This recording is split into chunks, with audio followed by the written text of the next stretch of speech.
முருகன் ஒருவனும் அறிந்திராத ரகசியம். ஒரு நள்ளிரவில் பழனி மலைக்குள்ளிருந்தார் முருகன். பக்தர்கள் எல்லாம் உறங்கும் நேரம். ஆனால் அந்த மலைக்கு மேலே ஒளியொரு பக்கத்தில் தெரிந்தது. ஒரு சிறிய கிழவியார் கையில் கொழுக்கட்டை கட்டுடன் புனித ஆவணத்தை ஏந்திக் கொண்டு மேலே ஏறினாள். அவள் விழியில் ஒரு காதலும் ஒரு குற்ற உணர்வும் இருந்தது. முருகன் அவளைப் பார்த்து மெதுவாகக் கேட்டார், பாட்டி, இவ்வளவு தூரம் நீ ஏன் வந்தாய்? அவள் கண்ணீர் வடித்து சொன்னாள், மகனுக்குக் கொடுத்த நம்பிக்கையை நான் கைவிட்டு விட்டேன். ஆனால் நீ என் இரண்டாவது மகனே, நீயாவது எனக்கு மன்னிப்பாய்.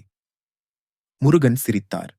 அவர் சொன்ன வார்த்தைகள், அன்பும் உண்மையும் இருந்தால் பிழையும் புனிதமாகும். அந்த நிமிஷத்தில் அந்த கிழவியார் கையில் இருந்த கொழுக்கட்டைக்கு தேவர்கள் சாமி தரிசனம் செய்தது போல நறுமணம் பரவியது. அன்று முதல் அந்த மலையின் மூலையில் ஒரு மரம் வளரத் துவங்கியது. அந்த மரத்துக்குப் பெயர் மன்னிப்பு மரம். இன்று அந்த இடம் மக்கள் மனதை மாற்றும் முருகன் உள் வழிபாட்டு ஸ்தலமாக மாறியது. இந்த கதை பிடித்திருந்தால் லைக் செய்யவும், சப்ஸ்கிரைப் செய்யவும் மறக்காதீர்கள்.